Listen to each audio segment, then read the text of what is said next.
20,000ดูได้หักทอดมาให้เนื้อทอดมาให้จ่อยฮะจะบอก ไก่ทอดปะลูกได้เลยเด้อได้4 อัน20ลูกอันนี้กล่อง10,000ดึบมาลูกไปใส่ถุงให้จึงหิว บาทเนาะคนมีผ้ามันถึงรูปบาทเนี่ยแล้วว่ะ ผ่าน้อย มีผ้าเนาะอันนี้นี่มันคนมีผ้ามันถึงมันมูรูปบาทเนี่ย ผ่าน้อยฮะนะกระแพงแท้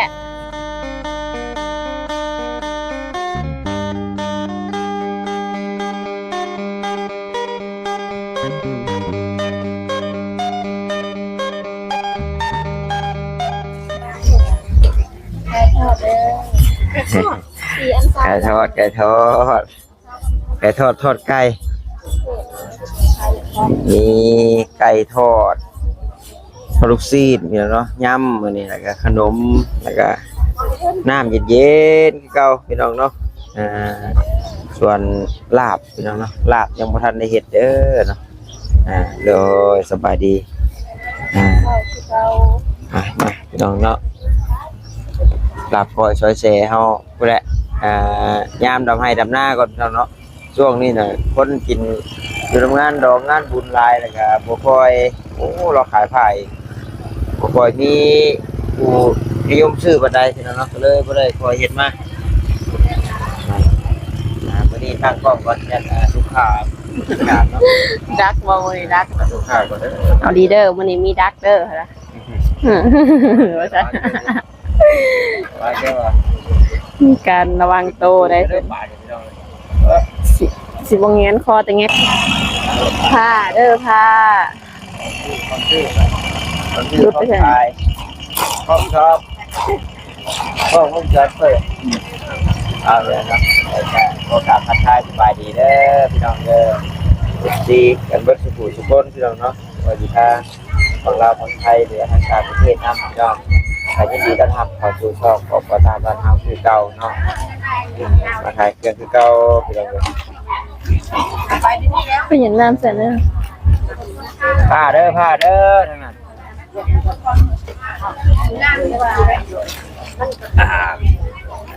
ไปนี่แล้วมา เห็นน้ำกินใส่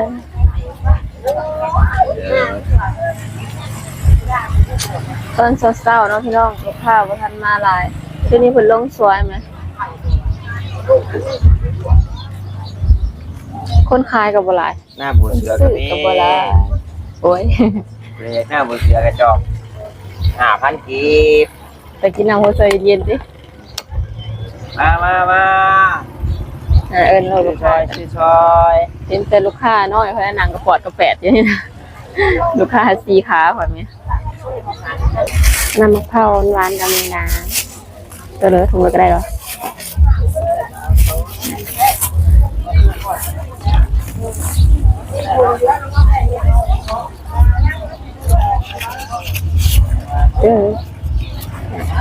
ได้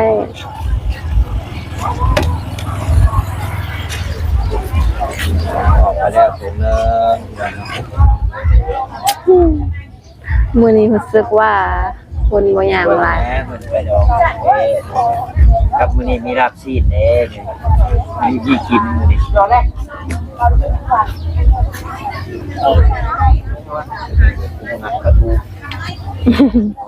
ประตูแข็งแท้แข็งว่ะสึกประตูแทมน้ำก้อน มีตู้เพิ่นปลูกก็ได้คือมางามแต่เจ้าของ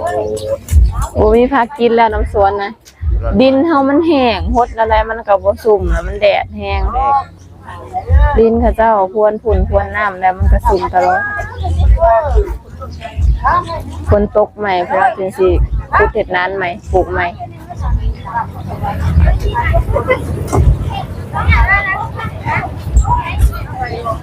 มาเด้อข้าหาวนอนแล้วข้าสิรับแล้ว ไก่ทอดก็4 โลนึงนะวันนี้นะบ่ได้หลายนะ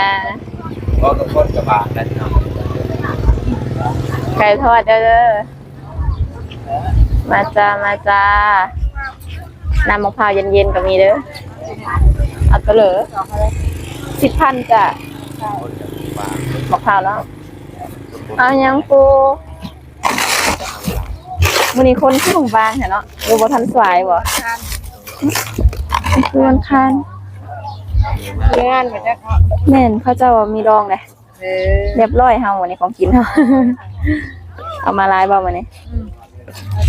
อืมมันมีงานอะไรเป็นอันนี้รถได้เพิ่นอยากลงทราบบ่ตังบ่มา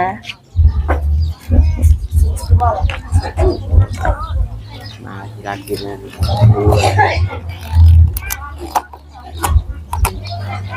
มาแต่งานดอกมาแวะแม่แม่นบุญดิ ใช่ ดอกดอก จอกแรกแห่งหวาน มัน แห้งแห้งแห้ง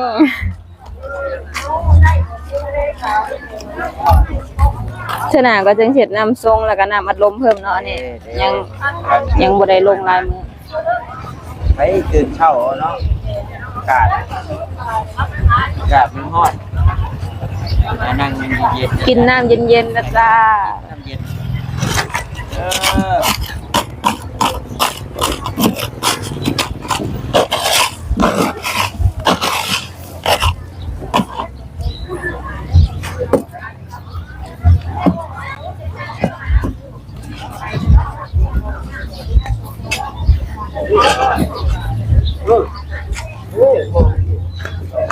น้ำเย็นๆเด้อทอดไก่บ่น้ำเด้อ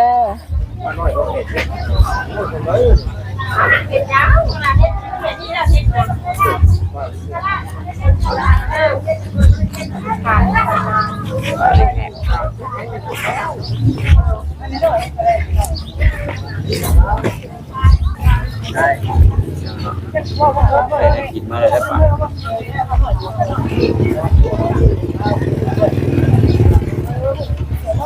ไก่ทอดเด้อบ่น้อย จำเขาเป็นน้ำมันตื่นนอน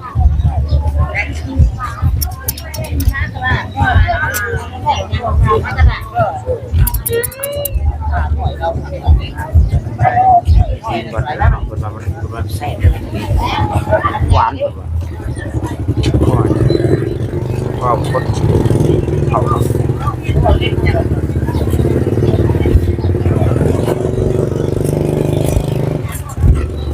ไก่ทอดบ่ยำเฮ็ดเด้ออันนี้เนาะขนมบ่ก่อนชิดเพิ่นกีบใส่เด้อใส่สตรอเบอรี่ช็อกโกแลตเผือกบ่แม่นใบเตยสตรอเบอรี่ ได้บ่ลงมา เอาลายโทนะ ก่อนเดียวบ่ใส่อื่นดิแซ่บผู้ใส่แน่นอนโอเค ก็หยอกกัน ได้ เขาเวียดมาหา เนี่ยซื้อไปให้หยอกเขาเจ้านี่ก็ได้ยำเฮ็ดเด้ไก่ทอดบ่4 อันเช้าเอา2,000เนาะมื้อใดค่าใหญ่แล้วก็3มื้อใดค่าน้อยแล้วก็4ปนกันไปได้แซ่บมันอ่อนบ่ ให้ชิมก่อน แป๊บนึง จะให้เบิดอ่ะ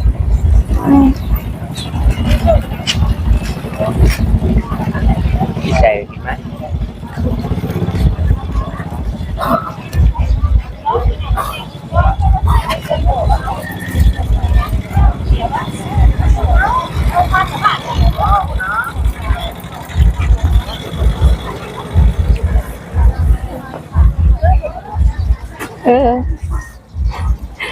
ยันใส่เปื้อนเธอแห้งเปื้อนแต่ใส่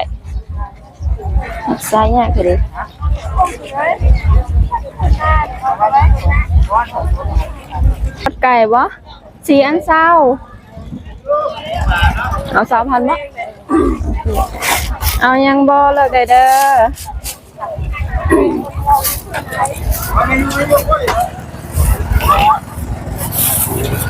ได้น้ำมะพร้าวเย็นๆเด้อ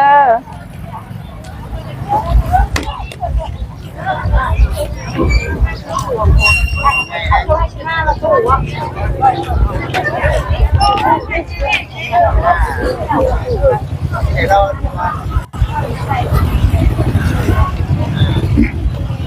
อายังบ่เนาะยำเฮ็ดเด้อไปดองบ่เฮ้ยเอาไปหาตำคนละบ่นี่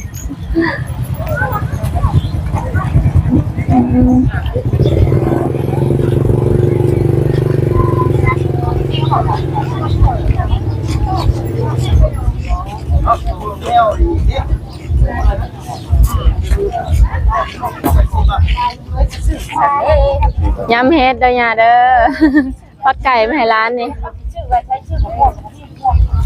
เอ้า ได้มะม่วงไม่ได้ใส่ได้มะม่วงใหญ่ได้มะม่วงใหญ่ กำลังแบบม่วงคือกองเต็มอยู่ ตัวนะฮะก่อน คนผ่านเนี่ย วันนะครับห่วง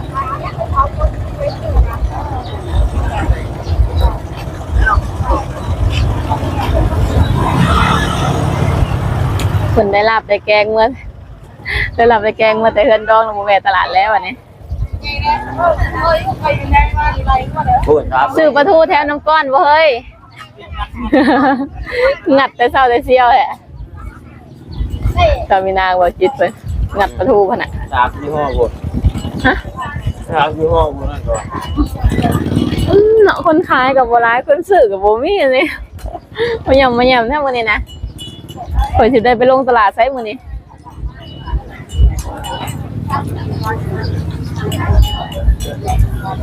มื้อนี้วันพฤหัสมีตลาดนัดบ่อื่นบ่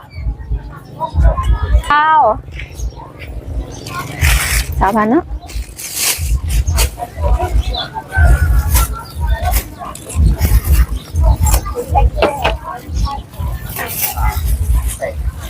ใช่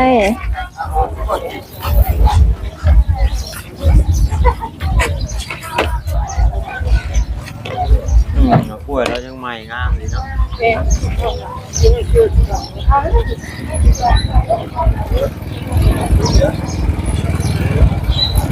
มาดูเขาครับ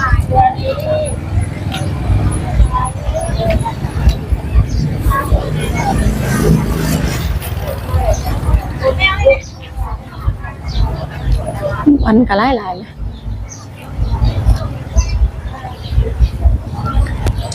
บัวซื้อตอนเช้า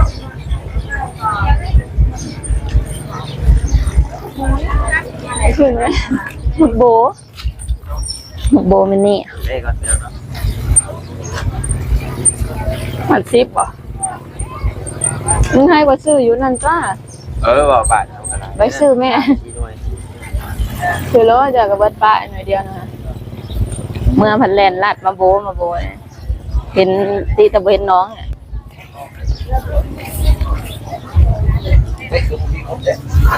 ด้อยแวบมือนี่เนาะคนสมองเจ็ดเป็นน้อยเลิกแต่ดองให้เจ้ากับมาที่หมกบัวชาก็สุดได้วะแล้วนี่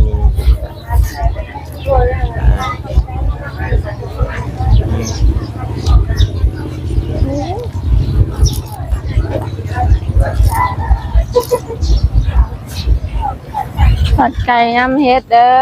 บัวโบโลมันได้โบโลไปกินชมโบโล ตาอ่อนดิ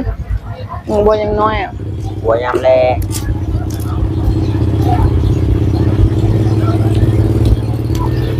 ไปกินลาบสิ้นแล้วไปกินทอดไก่บ่เฮ้ย ไปตัวมาก น้ำเย็นๆก็มีเด้อเอาเบรกแรงแถมวัน เขาอยู่ออกคือเบรกท่านหันด้วย พอจอดได้ที่เอิญแล้วอัตโนมือบ่เฮ็ดเปิดกะโดนพลก็เปิดเดี๋ยวอัตโนมือวะ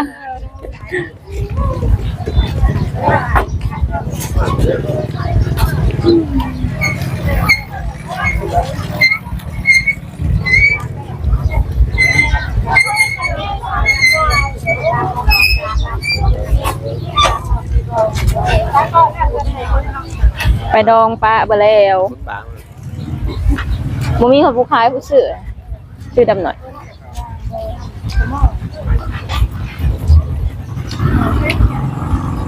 งานลืมไปลืมมาได้เอา โอ้ยของลูกค้าให้ดัก เพราะคนไล่ตา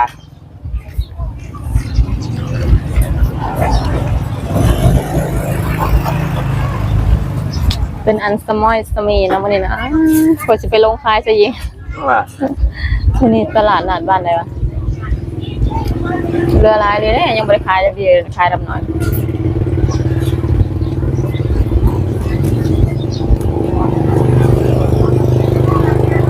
เมาแล้วเมาแล้วเนาะ เมาจึงได้ก่อน ได้กำไรคืนยังไงเลย ได้ทุนจ้ะยอดแต่กำไรเลย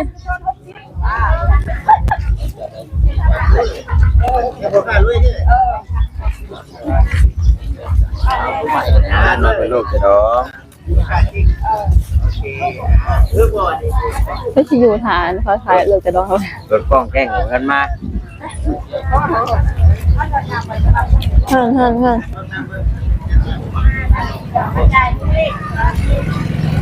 มาตัว เอาโบราณเอากระชามดำไปกวบนะทอดไก่ปะจ้า มา สี่อันซาวได้มื้อนี้นะโดยเอาซาวบ่โอเคบ่ได้ค่าใหญ่ก็3บ่ได้ค่าน้อยบ่พร้อมได้ก็4ใช่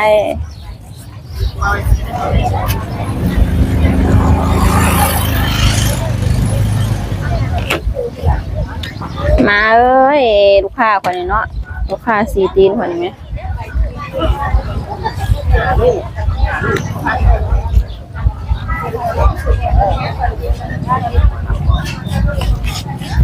เอายังลูกขนมบ่ไก่ทอดก้อน10,000เอาช็อกโกแลตบ่ลูกก้อนหนึ่งบ่นี่ยันเราบ่มีผู้ซื้อบ่ปะ ข้าวจัก ก็ได้ไงเอ้ยทำมาเลย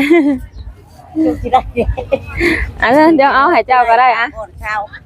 มาเอาให้เจ้าก็ได้เอาใส่ได้เนี่ยเลือกมาลูก เอาใจได้อีกลูก สีแดงโอเค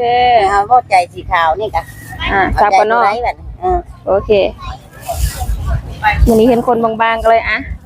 ขายเอาทุนก่อนกำไรหน่อยยามันวันนี้ 3 ก่อนเช้าไปเลยได้เลยใจ เอาหิวเอา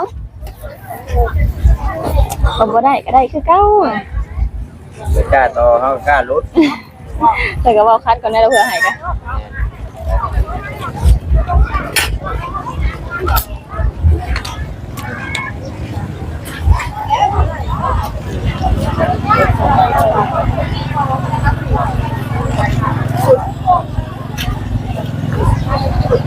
ไข่นะมัน บัวแม่ลูกเขาอยากให้นั่นแหละอยาก ห่างลูกดิเฮ้ยใส่ได้ก็แซ่บเฮ้ยเลือกได้เลยกระเล็ดเนย จะว่าผู้ใหญ่กิน เอาไปเตยก็ได้ โอเคก่อนเดียววะ ผู้ใหญ่มากกิน อีบ่บีกันกับลูกน้ำเย็นเด้อเอามันห่อนกินน้ำเย็นได้ไงใจเฮ้ย น้ำเย็น น้ำมะพร้าวบ่ นี่เป็นน้ำข้าวบ่ นี่พัฒนามะพร้าวกับน้ำอารมณ์โอเค เมื่อหน้ามีกาแฟแน่นอน เมื่อหน้าจึงสิเพิ่มเมนูอันนี้ลองขายเบิ่งก่อนซื่อๆทิศนี้ทดลองว่าทิศหน้าค่อยลงเครื่องหลาย น้องน้อยมาขับเลยน้องบริสุทธิ์ม่วง ม่วงกระซุกจนบ่ทันม่วงบ่หลายปีนี้อยู่เพื่อนเฮาดอกเพื่อนหมู่บ่จัก มันกับโบราณเป็นไรแล้วเนี่ย ปีนี้ม่วงบ่ดกเนาะ เราสิได้บ่เราสิได้แล้วจากมือแล้วบัดนี้ ยังเลยเฮ้ยใจเย็น ใกล้แล้วใกล้แล้ว มือนั่นเพชรมือลานเพชรพวก ยำนะ ยาม รอสำหรับเด็กน้อยก็สิเผ็ดอยู่แต่สำหรับผู้ใหญ่ก็บ่ปานใดนะบ่เดี๋ยวลดมาเผ็ดลงให้อีกจ้ะ บางทีไม่ค่าลืม ที่พี่มาดื่มดิ ไม่ค่าลืมสูตรได้คลิกหน่อยผู้ลาย มือหนักมือเบาติอันนี้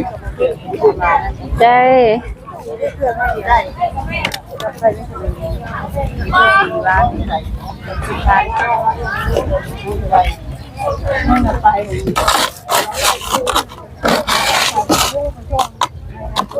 น้ำเย็นๆเด้อ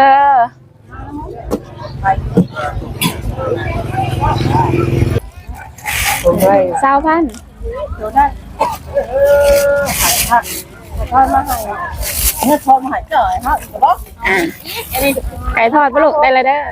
ได้4 อัน20ลูกอันนี้กล่อง10,000ดึบมาลูกไปใส่ถุงให้จึงหิวเอาไหมใส่ถุงให้มาจิ้มกับแจ่วเด้อใส่ถุงให้ลูกอยากถือเหรอน้ำจิ้มด้วยจ้า โอ้ยกินอะไรอะไรของผู้ใหญ่นะ ได้จ้ะ อยากกินได้ยอดเลยพอแล้ว จะเอา พันเลย เฮ้ย4 อัน20จ้าวันนี้ กินไม่กินพอได้ โอเคอ่ะเด้อบัวอยากจังใดก็ต้องได้กินแม่นหายคายำใหม่วันนี้ ตัวนี้หายแล้ว โอเคมาใส่ถุงให้หรอกมาเร็ว แม่จะได้กินน้ำลูกมัน กินน้ำกันโดยคุณแม่หิวก่อนแป๊บนึงเด้อ เดียว ได้เอา20,000ไหมโอเค เอาจะทอดโอ้กูกันเลยเนาะ 10,000จ้าก้อนใหญ่ๆเลยใจแลนรถเนาะกับจับปูใส่กระด้งอยู่แล้ว 30,000ไป10เป็นโม ใจเด้อ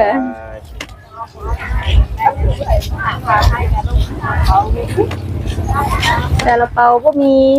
เป็นสั่ง2 ถิดแล้ว เวลาเริ่มมา มาเด้อน้ำบ่ลูกเอายังขนมบ่ขนมใหญ่เอาใส่ได้ลูกฮะเปล่าไปเถอะสีขาวเนาะก่อนหนึ่งบ่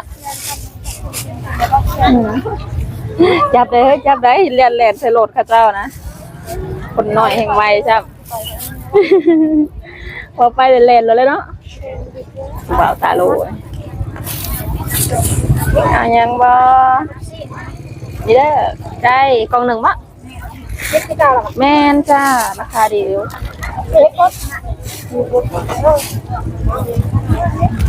เก็บบดระบองลายเลยเนาะ ร้ายนะครับไปหาหรอไปจักโตมา ได้แม่นเลยออกไอ้ข้าเจ้าได้ก็ได้บนเคยหาได้เข้าไปหาบ่จักตอเป็นสิได้เอายังยำเด้อน้ำมะพร้าวเย็นๆเด้อ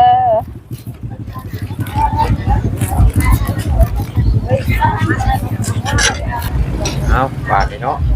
คนมีค่ามันถึงลุ่มบาทเนี่ยแล้วว่ะ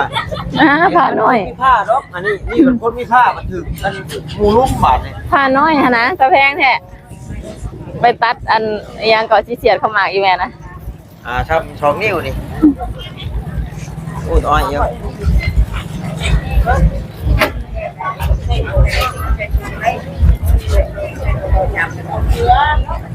ผู้ใดช่อยชิ้นหมูชิ้นหยังกัน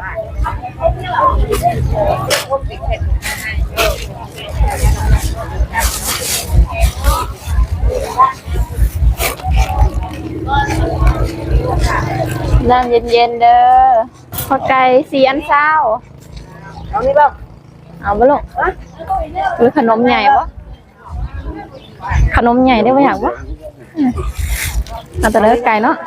นี่เอา20,000ได้ไงน้ำเย็นๆก็มีเด้อเอา10,000บ่ อยากเรียนมันกินมันก็ เอาบ่เจ๋อเพิ่นนี่ก่อน10,000กีบแซ่บได้อ่อนหวานคือหยังนี่ เอาใส่ได้เนาะช็อกโกแลตบ่ อันนี้ก็อยาก ขอบขายได้นี่เอ้ยก่อน10,000หน้าได้โดย เอาหนึ่งค่ะ เอาใส่ได้ขาวแดงดำใส่ขาวเนาะ ใช่หัวอยู่ ใส่ตัวเยิ้มๆเลย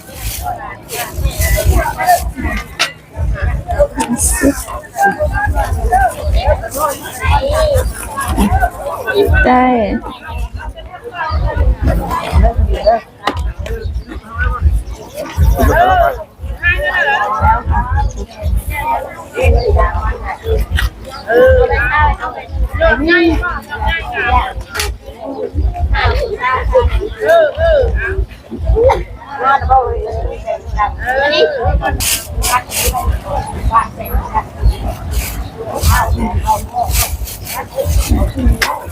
ใช่ได้เลยโอเค น้ำเย็นๆก็มีเด้อ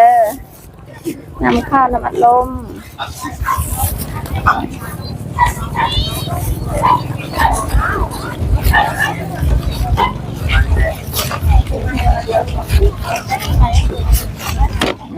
แต่เด้ออันยังเนาะจ้าสีขาซาวก้อน10,000จ้ะ เลือกเอาคนนึง เอาช็อกโกแลตปะโอเคเมื่อใส่ตรงไหนก่อน เป็นจับจับให้ นี่เอาใส่แบบลืมเยิ้มให้รถนี่มาจ้ามาจ้า เอาอย่างซอยเอาอย่าง อ้าวถือกระป๋อมลิ้นให้กับคนถือไปเจอ พอมาอยู่ เลี้ยงกระป๋อมมันใหญ่แล้วมาก้อยตลาดกระป๋อมเลี้ยงกระป๋อมสิแข่งขักว่ะดิเลี้ยงให้มันอ้วนๆเด้อ เรียกแต่เขาโก้ หมูเลี้ยงมาเลี้ยงแมวเขาเลี้ยงกระป๋อมสิ แต่มันก็หู้เลยแหละเนาะ บุไปเนาะ เป็นเงาตายไปตัวเดียว โอ้สงสัยมันเหงาซะใจเด้อหยอกน้องพวกเราพี่น้องกระป๋อมเลี้ยงเว้ยก็เอ้าตอนยังน้อยข่อยยังเคยเลี้ยงปลาในคำใส่กระปุกอยู่ทั้งเรือนกับเลี้ยงแมงคาม เด็กก็พร้อม ตอนยังน้อยแล้วต้องหัวเราเลยเลี้ยงกระป๋อมกับบ่แม่นเลี้ยงแมงคามเนาะแมงคามผูกไว้เมื่อไว้เลยติ สาวอ่ะสาว ข้าไก่บ่4 อันเช้าแต่3,000เลยเนาะ 35 อันเรียนหาพัน 4 อันเช้ายาแม่นแล้ว เอาที่หาพันเรือ โอเค มีงานบุญงานดอก น้ำมะพร้าวเย็นๆกับมีเด้อไก่ทอดเด้อว่าผู้สาวน้อย4 อันเช้าจ้ายังบ่พาไปดองบ่ รีหอดเลย อ๋อเขาหนูกับบุญเลยเราว่าดองอ่ะถ้าคนจะกินลาบสิ้นเลยผมกินไก่เขาเนาะป่ามื้อนี้ เข้าไปมาไว้ ใช่น้ำมะพร้าวเย็นๆกับมีเด้อชาวบ่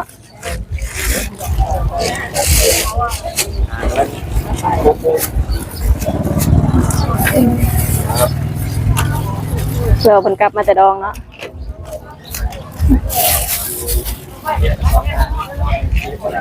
โอ้ยนั่นก็ดีป่ะเนี่ยนี่นักหา ใช่ นี่นะ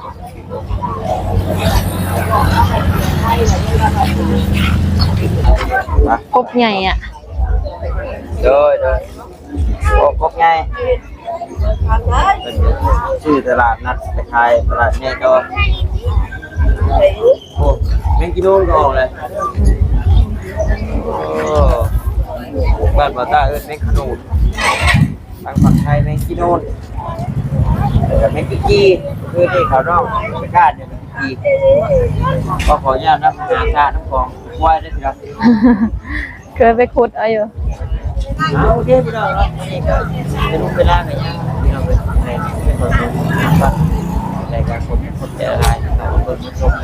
ข่าวโฆษณาเนาะนายกินบอกกล่าวว่าสบายดีพี่น้องสบาย สบายดี ดี